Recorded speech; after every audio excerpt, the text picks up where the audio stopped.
Morning student, आज हम हमारा जो काइंड्स ऑफ सेंटेंस है हमने लेसन स्टार्ट किया था वो आज हम क्या करने वाले हैं देखने जा रहे हैं। उसके हमने 1 2 3 काइंड्स देखे हैं वो, और आज ये बहुत इम्पोर्टेंट नेगेटिव सेंटेंस है उसमें से देखने जा रहे हैं। ये बहुत इम्पोर्टेंट है, आपको एग्ज़ाम में उस पर कुछ क्वेश्चंस आ सकते हैं। तो आप क्या करो, इसे पूरी तरह से समझ लो और हम स्टार्ट करते हैं। इट इज़ राइट, ये आपका क्वेश्चन है, उसको क्या करना है answer. It is not wrong, यानी कि जब हम नेगेटिव सेंटेंस बनाते हैं तो नॉट का इस्तेमाल करना अनिवार्य है, और जो हमारा राइट वर्ड्स है उसके जो वर्ड्स आता है उसके अपोजिट वर्ड्स का इस्तेमाल करना है, यानी कि राइट का अपोजिट वर्ड्स रॉन्ग है। यानी आंसर क्या हुआ, इट इज़ नॉट रॉन्ग। यानी इट इज़ राइट है तो इट इज़ नॉट रॉन्ग, ये गलत भी नहीं है, यानी सही है। It was a good idea, it was not a bad idea, ये बहुत अच्छी सोच है, ये बहुत ही अच्छी। It was not a bad idea, यानी कि ये बुरी सोच नहीं है, यानी कैसी है, अच्छी है। The prince was unhappy, Prince कैसा था, the prince was unhappy, the prince was not happy, Prince unhappy नहीं था, यानी कैसा था, अनहैप्पी था। प्रिंस वॉज अनहैप्पी, यानी कि वो बहुत ही अनहैप्पी था, यानी कि the prince was not happy, यानी उसको खुशी नहीं थी। The people were unsatisfied, the people were unsatisfied, the people were not satisfied, यानी पीपल बहुत दुखी थे, और people were not satisfied, people happy नहीं थे, यानी वो कैसे थे, दुखी थे। It was very easy, it was very easy, तो इधर सेटिस्फाई के अपोजिट वर्ड्स, अनसेटिस्फाई के अपोजिट वर्ड्स सेटिस्फाई आता है, अनहैप्पी का अपोजिट वर्ड्स हैप्पी आता है, और गुड का अपोजिट वर्ड बैड आता है, और राइट का अपोजिट रॉन्ग आता है, और इधर भी ईजी का अपोजिट वर्ड्स डिफ़िकल्ट आता है। It was very easy, it was not at all difficult. अब सोचोगे अबर इस सेंटेंस में एट ऑल क्यों आया। जब आपके सेंटेंस में वेरी आ जाता है तब आपको एट ऑल का इस्तेमाल करना है, सिर्फ जब वेरी आएगा तब। It was not at all difficult, ये बहुत ही ईजी है, यानी कि डिफ़िकल्ट नहीं है, ये मुश्किल नहीं है, तो ये कैसा है, ईजी है।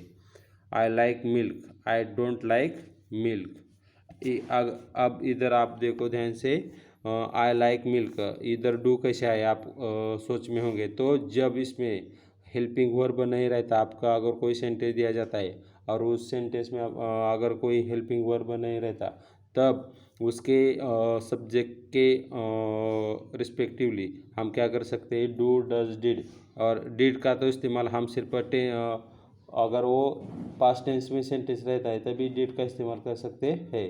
और अभी बचा का कौन सा, ये पास्ट टेंस तो नहीं है, अभी बचा कौन सा, डू और डज, ये दो बचते हैं।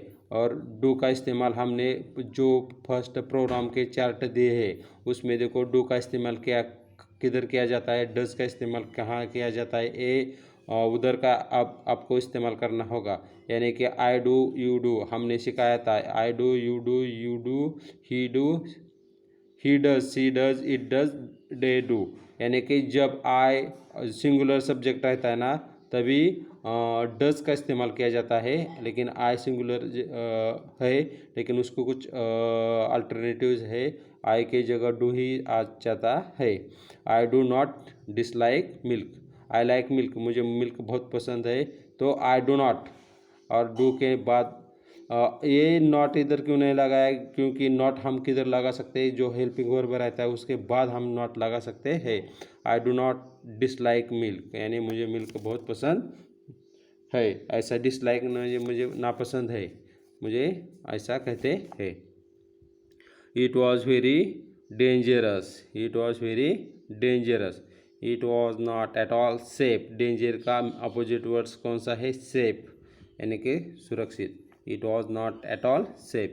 नेक्स्ट दो, my mother had long hair, my mother had long hair, यानी कि ये जो है उसको अपोजिट करना है हमको। My mother had not have short hair, उसके यानी कि उसके माँ के पास बहुत लंबे बाल है, यानी कि मेरी माँ के बाल शॉर्ट नहीं, म्हणजे मीन्स कैसे है, लंबे है। देखो लॉन्ग के अपोजिट वर्ड्स शॉर्ट का इस्तेमाल किया गया है। ही फॉरगेट हिज ग्रिप, ग्रिप यानी कि sadness, happiness. He did not remember, forget का अपोजिट वर्ड्स क्या आता है, remember. His grip, he did not remember his grip, he forget his grip, वो उसका जो अनहैप्पीनेस है वो भूल गया। और नीचे का जो मीनिंग है देखो, he did not remember his grip, उसको नहीं याद नहीं आता यानी भूल गया वो। आई लव यू मम and dad, I don't hate you mom and dad, यानी कि I love you mom and dad, mom और डैड को मैं बहुत प्यार करता हूँ। आई डोंट, इधर भी अभी डोंट क्यों आया, डोंट क्यों आया है, हम इधर डो नॉट भी लिख सकते हैं, कोई प्रॉब्लम नहीं। डोंट उन्होंने उनका जो एनालाइज किया हुआ है वो सेंटेंस का इस्तेमाल किया गया हुआ सेंटेंस है। आई डोंट भी आ सकता है और डू नॉट भी आ सकता है। I do not hate you mom and dad, love का अपोजिट वर्ड्स क्या इस्तेमाल किया है, हेट। नेक्स्ट देखो हमारा sentence, Meera is a good dancer, Meera is a good dancer. ये जो हमारा सेंटेंस है उसको क्या करना है, कन्वर्ट करना है। Meera is not a bad dancer, Meera is not a bad dancer. अभी he urged them to open the window of knowledge, ये क्या है, he urged them to open the window of knowledge, knowledge की विंडो ओपन करो, ऐसा उन्होंने urge किया है।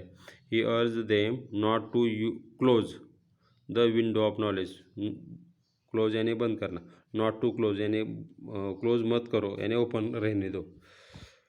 ओ honey I am happy, oh honey I am not sad, oh honey I am not sad. He lived only on fruits, he lived only on fruits, he lived on nothing but fruits, ये भी आ जाता है, nothing का भी मतलब नहीं होता है। he lived on nothing but fruits, fruits के अलावा वो जिंदा नहीं रह सकता। the lift came down, the lift did not go up, lift, the lift came down नीचे आ रही है, the lift did not go up ऊपर नहीं जा रही। Bahurao refuse to tell lies, Bahurao refuse to tell lie, Bahurao did not agree to tell lie, यानी उन्होंने Bahurao refuse to tell lie, झूठ बोलने को नकार दिया उन्होंने, लेकिन एग्री नहीं थे सच बोलने के लिए वो भी। Bahurao did not agree to tell lie, झूठ बोलने के लिए वो एग्री नहीं थे। I was a right thing to do, sorry, I was a right thing to do, it was a right thing to do, it was not a wrong thing to do।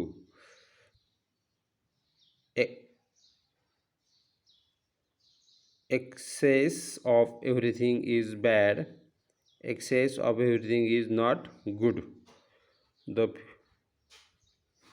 The future prospects of this industry are encouraging, the future prospects of this industry are not decreasing, यानी कि ये हमारा negative sentence हो गया। आप क्या करो, इसका स्टडी करो।